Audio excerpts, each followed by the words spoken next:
Thanks for watching this latest episode of Money and Fear, offered exclusively here on the NewsBud Network. Now, as part of celebrating NewsBud's 2-year anniversary, we are temporarily opening all of NewsBud's content, whether exclusive videos, articles, papers, or other unique programming, to you, the viewing public, so that you can witness how NewsBud's myriad expert contributors provide credible, increasingly rare journalism that corporate media nowadays are often ordered to stay away from. Please enjoy our research content without limits and feel free to share our site's links with others. Now on to this week's episode: Western sanctions against Iran versus the expected blowback from the global East. Iran's currencies, the rial and the toman, collectively referred to here as the rial, have been plummeting in perceived value for months now, nay years, nay decades, against the US dollar.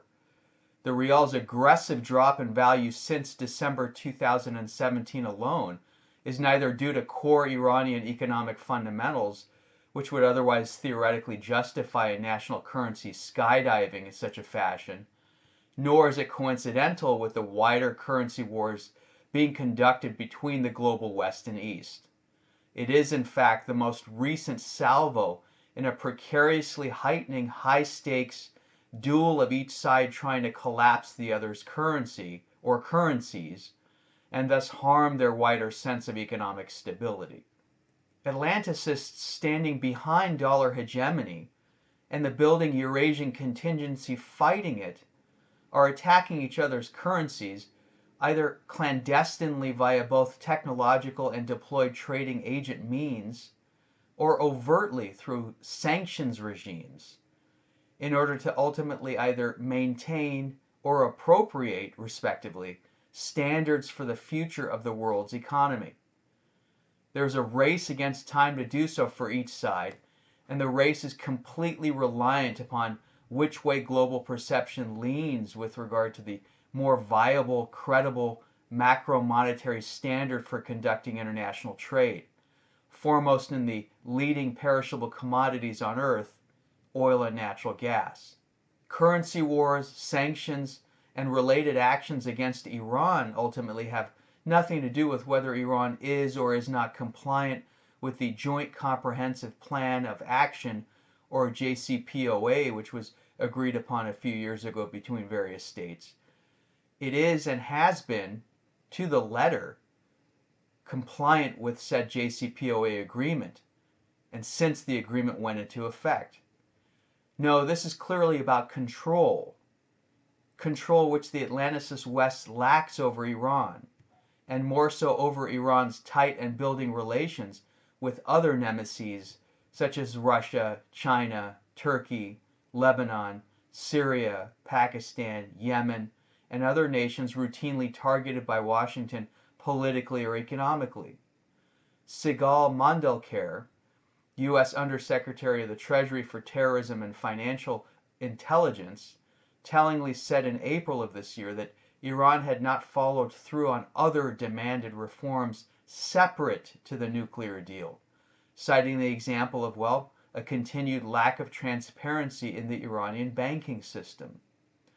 The West does not, repeat, does not want a traditionally disciplined nation of 80 million people who sit on massive reserves of oil, natural gas, minerals, and other valuable resources to integrate strategically as seamlessly as Iran is doing with Russia, China, and their spreading list of allies, whether across Eurasia or abroad.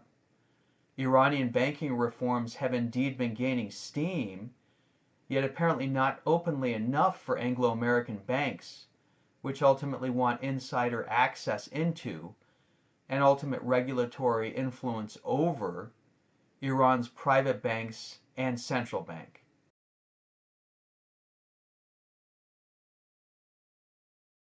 For years, Iran has used an official central bank issued exchange rate between the rial and dollar alongside an unofficial, unregulated, quote-unquote market exchange rate.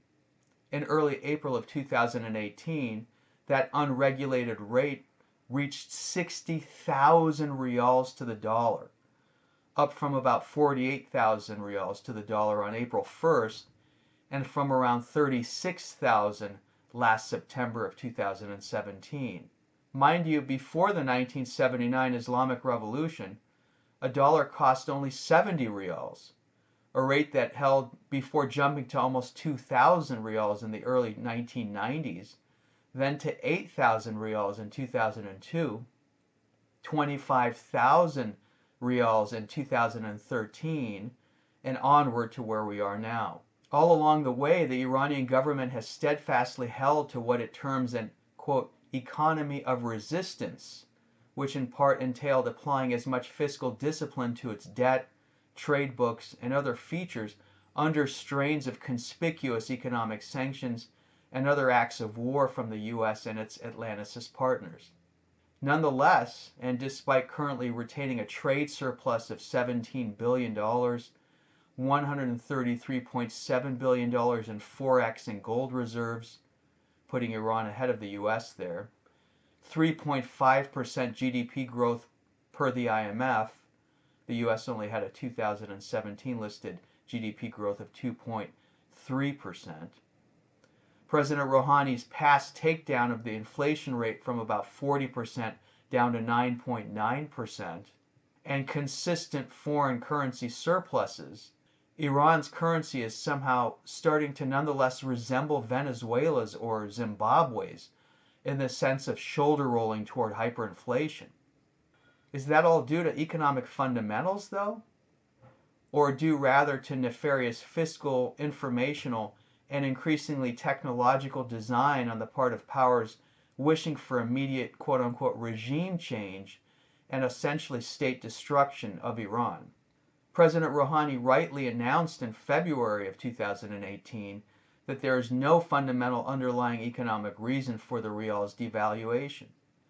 In response, the Iranian government is getting ahead of speculation to prevent it from damaging the wider economy while feeding the avalanching quote-unquote animal spirits and perceptual needs of inimical financial actors abroad.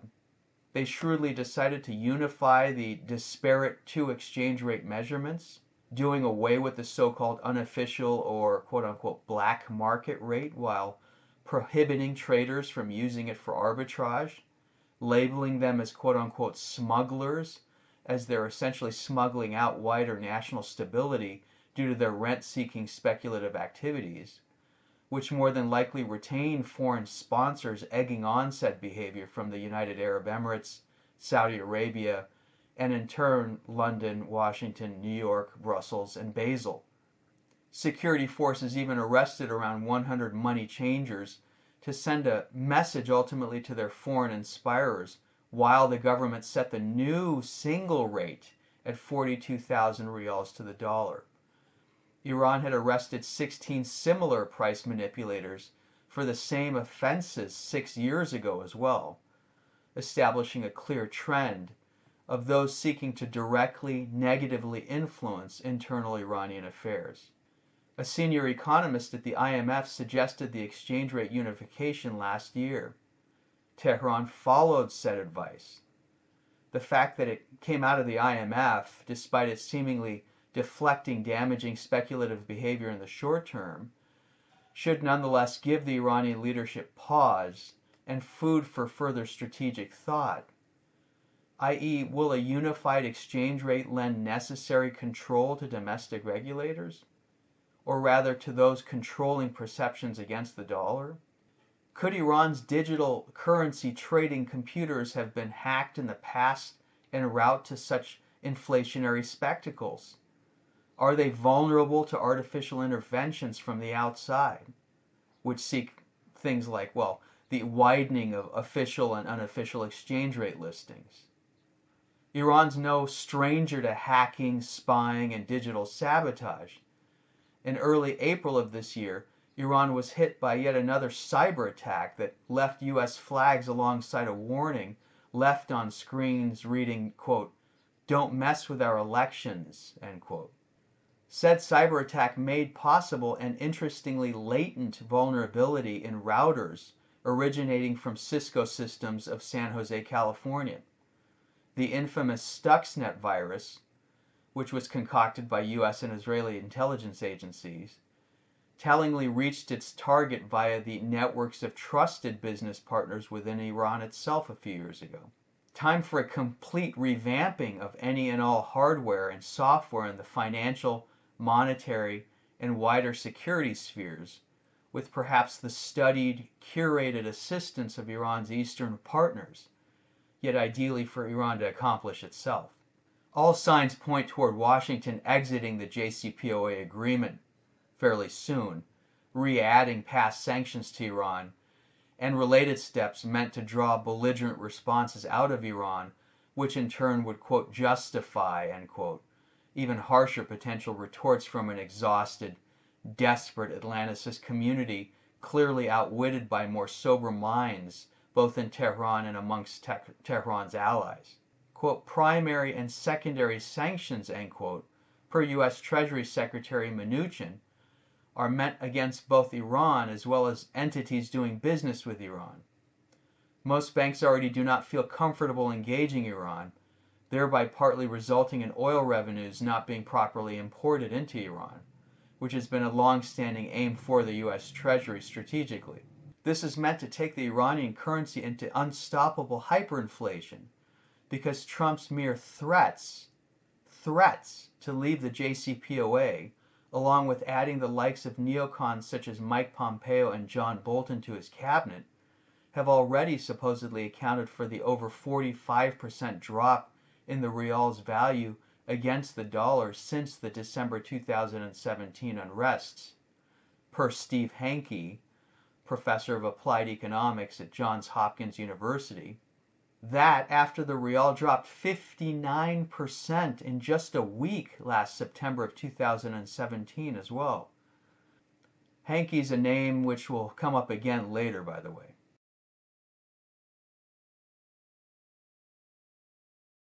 The governor of the Central Bank of Iran, Waliullah Saif, stated before Iran's Majlis, or parliament, that Iran's enemies are at work in attacking the national currency. Quote, enemies outside of our borders, in various different guises, are fueling this issue and are going to some effort to make conditions tougher for the people, end quote.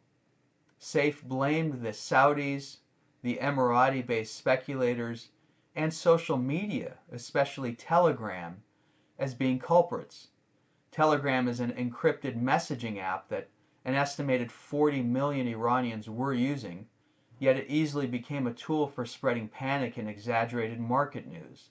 Telegram was blamed for spreading unrest during December of 2017 as well, and is planning an initial coin offering, which is seen as further threatening Iran's financial autonomy and sovereignty. The Iranian government shut it down and has offered a nationalized alternative instead, entitled Surush. U.S. social media stoking unrest isn't new to Iran either, as Twitter was heavily involved as a tool for urging people to cause ruckus in the streets back in 2009. The Obama administration back then actually ordered, Twitter's staff to postpone a temporary shutdown and remain open in order to assist anti-government protesters. Tellingly, the Russians have come down hard on Telegram as well as of late, revealing two things here. One, that there are shared security concerns by these two close Eastern allies over this clearly politically propagandistically deployed technology, and potentially thus, two, a mutual sense of cyber counter-strategizing being orchestrated against their Western rivals. Now, I've covered the high likelihood of deep state technological provenances and ongoing governmental/private corporate sector nexus surveillance activities behind cryptocurrencies and the wider blockchain across 4 of my prior episodes of Money and Fear here on Newsbud. All linked articles, texts, and other source material follow this video in our detailed show notes below for your review.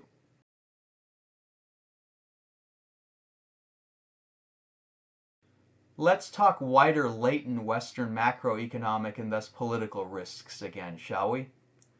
The U.S. national debt level is 21 trillion with a T, $21 trillion and growing daily. This puts the official U.S. government debt to gross domestic product ratio at 103%. The UK's official debt to GDP stands at 88%, with France's at 97%, Belgium's at 103% as well, the collective European Union debt to GDP at 88%, no doubt dragged higher by the wildly over-leveraged quote-unquote Club Med nations such as Greece, Italy, Portugal, Cyprus, and Spain, all of which have debt to GDPs anywhere between 99% and 178%. And Japan's debt to GDP sits at a staggering 253%. That's the public debt to GDP listed. By the way, thanks for all the Trilateral Commission economic guidance afforded to Japan after the Plaza Accord took Tokyo's momentum out at the knees, Anglo-America. No wonder Japan is increasingly leaning on China for economic guidance. Related in profligacy news, worldwide notional derivatives values, dollar denominated and coordinated of course, stand at well over $1 quadrillion, which dwarfs global gross domestic product output by over 20 times. Now, I've emphasized derivatives risks frequently on this program, partly because their realities remain purposefully opaque in much of the mainstream corporate financial media, which are inevitably beholden to editorial diktat from the banking industry itself. Derivatives risks are worth re-emphasizing here because they're directly germane to the above-referenced global currency war and procession. Leading U.S. banks retain notional derivatives exposure in their off-balance sheet ether in the tens of trillions, with Citigroup, J.P. Morgan Chase, and Goldman Sachs each retaining total derivatives between $28 and $47 trillion. The top 25 bank holding companies collectively juggle over $222 trillion in vulnerable derivatives venom. As lawyer, economist, and author Jim Rickards and others have made clear, under a systemic global financial crisis, the concept of quote-unquote net becomes quote-unquote gross, and thus otherwise arcane notional derivatives values assume market value immediately under a forced mark-to-market process for counterparty institutions, the likes of which could veritably be triggered by, well, I don't know, a massive switching away by major sovereign oil and gas producers from dollar-denominated pricing, trading, and reinvesting, which would then spike real interest rates way above quote-unquote official central bank assigned rates. The world's most important commodities, namely oil and natural gas, are currently dollar-denominated, thereby allowing U.S. debt issuance and derivatives betting to proceed literally ad infinitum. However, should a significant enough amount of global fossil fuels trading and investment recycling be shifted enough into non-dollar alternatives, then the veritable Death Star, quote-unquote, that is the universal alchemical Ponzi scheme of dollar hegemony will explode, to borrow a core, pun intended, analogy from the original Star Wars movie's near finale. Well, the geopolitical and geoeconomic equivalent of rebel TIE fighters, here using the force of bonding currency reliance to both physical gold and energy resources, as my article and longer paper for Newsbud last year detailed, are now racing down in the proverbial battle station's meridian trenches as we speak, aiming for the only weakness, which is an increasingly tepid mass perception of requisite confidence in the US dollar as perennial global reserve and thus energy trading standard. Here, this US dollar confidence trick remains the real-life equivalent of the fabled Death Star's thermal exhaust port, sitting naked waiting to be compromised. Now, by blaring contrast to the above numbers out west, Iran's debt GDP ratio clocks in at merely 32%. Russia's is just at under 13%. Turkey's is at only 28%. And China's listed government debt GDP is 48%. Sure, China's private sector debt is routinely criticized out west for being north of 250%, akin to Japan's public debt listing. Yet China's is the second strongest economy on earth, with over $3 trillion in forex reserves, $1.2 trillion in U.S. Treasury bonds, a gross savings rate of 46%, and an official gold bullion reserve accounting of 1,842 tons, which is neck and neck with Russia's stated official gold reserves of 1,828 tons. I re-emphasize the word official, quote unquote, here because some fastidious gold industry experts estimate that the notoriously quiet Chinese actually retain upwards of 20,000 tons of total above ground gold reserves, which, if true, would trounce claimed U.S. gold reserves of only 8,133 tons. Moreover, China is co-designing a unique interdependency with its stated allies as well as other nations around the world, and without committing violent overthrows in any of them in the process. Hence, the rising Eurasian East is comprised of generally fiscally prudent nations and cultures which are interlocking with each other for mutual growth and for defense against an increasingly desperate, belligerent, fiscally bankrupt on a comprehensive mark-to-market basis, West, hell-bent upon bringing said East to kneel before infinite fiat money printing and further hegemonic expansion by force. U.S. dollar reliance is thus the core hazard here. For Iran, for Russia, Turkey, for the rest of these targeted nations, and essentially for any other nation wishing to stray from the Washington consensus on foreign affairs. Iran's central bank governor announced plans to replace the dollar with the euro in foreign trade, as the supreme leader Ayatollah Ali Khamenei had welcomed that decision. Ayatollah Khamenei had suggested to Russian President Putin last fall that both nations should get completely off U.S. dollar reliance, which has expedited animosities, currency war, and rushed considerations to exit the JCPOA completely in Washington. The U.S. will naturally not state that tactical dollar snubbing as a core reason why, as it would reveal justified worries out west over what systematic dollar exiting would do to everything from interest rates to bond markets to a triggered derivatives meltdown and thus immediate dollar crisis. Iran and Russia have further distanced themselves from the dollar by extending their oil for goods supply agreement, whereby 100,000 barrels of Iranian oil per day would be bought by the Russians in turn for $45 billion worth of goods en route to $50 billion of eventual Russian investment in Iranian energy, and entrance for Iran into the Russian-led Eurasian Economic Union.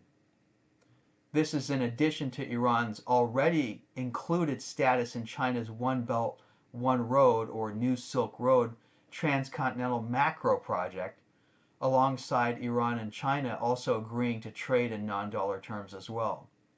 Yet, even if European, Asian, and other nations agree to trade with Iran in euro-denominated transactions, it'd still be no guarantee of protection against further fiscal sabotage, considering what the euro is ultimately a creature of. If sustainable as a platform, euro reliance would only be a short-term nuisance for the Western banking system, which would merely adjust its sanctions regimes. How effective would a euro switch away from the dollar be in its own right, let alone with regard to consistency when weighed against continued bilateral currency swaps vis-a-vis Russia's ruble, China's yuan, or the Turkish lira?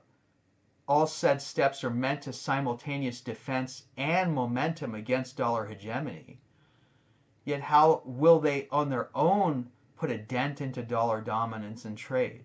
partly because Russia too is under unilateral US sanctions, which have complicated transactions in dollars because they have to be processed through the US financial system. Russian Energy Minister Alexander Novak indeed recently stated that Moscow is considering payments in national currencies in trade with both Iran and Turkey amid their escalating tensions with the United States. Russia is also considering introducing its alternative to Visa and MasterCard, entitled the Mir card payment system, into Iran's financial infrastructure as well, as it could eventually integrate with Iran's corresponding Shatab payment system. Those are just a few steps towards building wider disconnection momentum from the US dollar. Considering how Russia and Iran are the first and second natural gas reserve holders and seventh and fourth largest oil reserve holders respectively, and considering how their core shared partner China is launching the much anticipated petro-yuan alternative to the petrodollar, the question becomes how and when do other nations shift over to non-dollar alternatives in energy trading and income recycling, and what it would mean for the over-leveraged US dollar. I did a prior episode on Venezuela's similar petro energy currency in March of this year as well, for reference.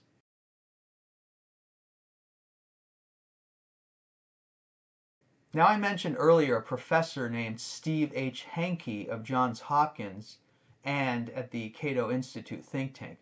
An interesting figure.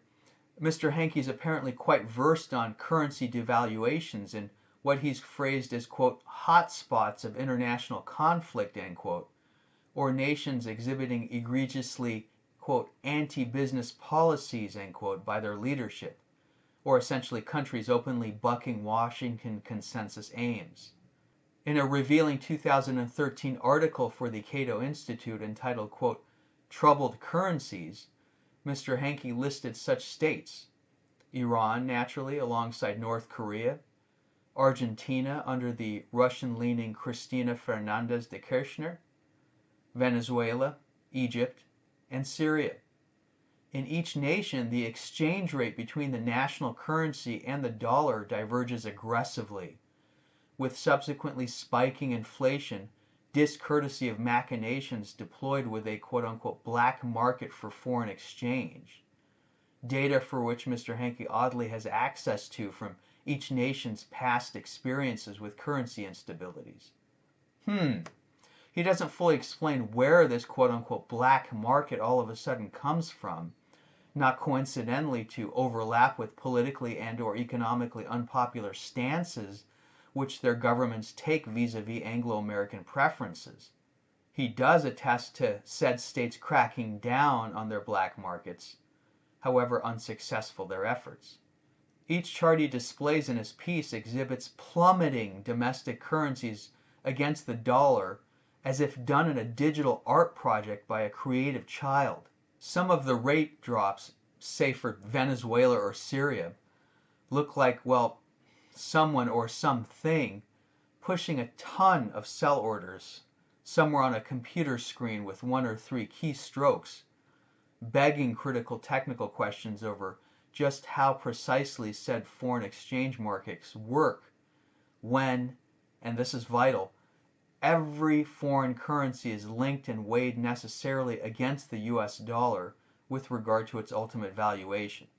Steve Hanke set up what's called the Troubled Currencies Project, jointly at Johns Hopkins and at the Cato Institute, ostensibly to provide, quote, absolutely essential, reliable economic intelligence, end quote, to the private and governmental sectors. Because, quote, indeed, currency problems can often be a good leading indicator of other problems with a regime, end quote. In a revealing slip, Steve Hanke contradicts himself in said piece by on one hand claiming that Syria presented, quote, nothing to report by way of reliable economic data, end quote, after the rout of the Syrian pound 5 years ago, only to then state, quote, to fill that void, I employ standard techniques to estimate Syria's current inflation, an implied annual inflation rate of 291.1%, end quote. Well, what standard techniques are we talking about here if there's an attested to void of reliable economic data? Better yet, how much of his numbers, which presumably government agencies, intelligence firms, and private corporations rely upon, are based on genuine science versus something else perhaps, say like an esoteric, algorithmic, tactical fintech lever in London, New York, Washington, Basel, or all of the above, for driving exchange rate divergences when deemed necessary. Mr. Hanke is also described in Wikipedia as, and I quote, a leading authority on dollarization, whereby a country replaces its domestic currency with a stable foreign currency, creating a de facto fixed exchange rate monetary system between two countries. Over the course of his career, Hanke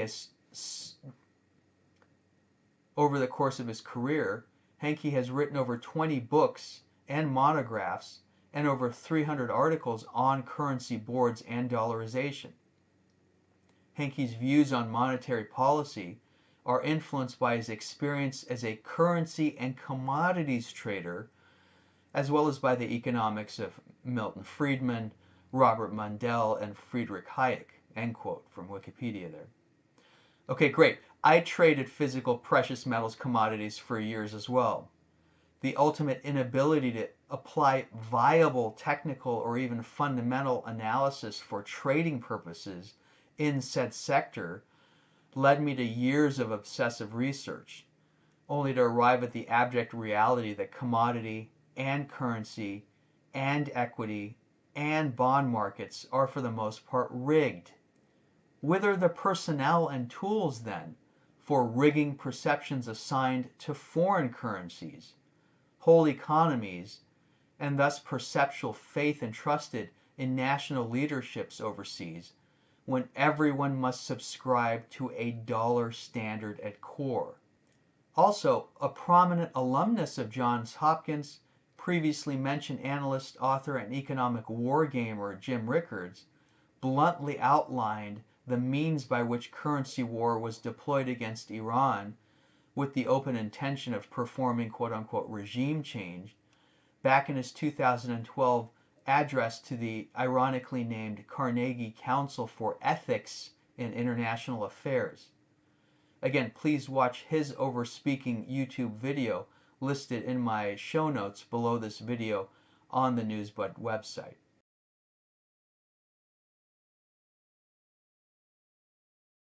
Turkey recently requested repatriation of all of its gold as stored in the United States. Said 220 tons of gold bullion has sat in the New York Fed for years, yet Ankara is asking for its return for the same reasons that Venezuela, Germany, Austria, and the Netherlands requested their gold back as well.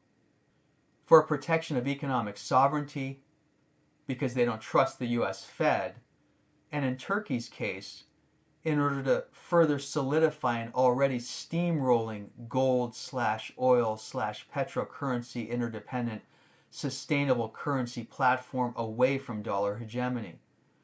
Gold is clearly a strategically critical asset to all three nations, plus certainly China, yet the $7 billion energy deal set between Russia, Iran, and Turkey begs further questions over the eventually unique means for pricing and trading oil and gas away from petrodollar recycling.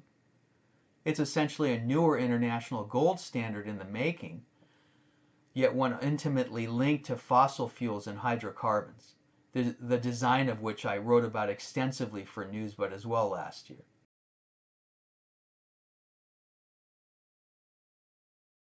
Now, Iran, Turkey, Russia, China, Venezuela, Armenia, Azerbaijan, the stand states in Central Asia, and their building alliances must educate their respective populations on the wider currency wars being waged, empower, embolden, and grant intellectual agency to the populace in order to take ownership of their economies in total, unlike the trends in the United States, United Kingdom, and wider UK Commonwealth nations, where the majority, including even many finance professionals, remain clueless about what their central banks and owning private banks are doing or not doing, what the true debt and performance numbers are behind their governments' lies, and thus what the wider geopolitical stakes truly entail.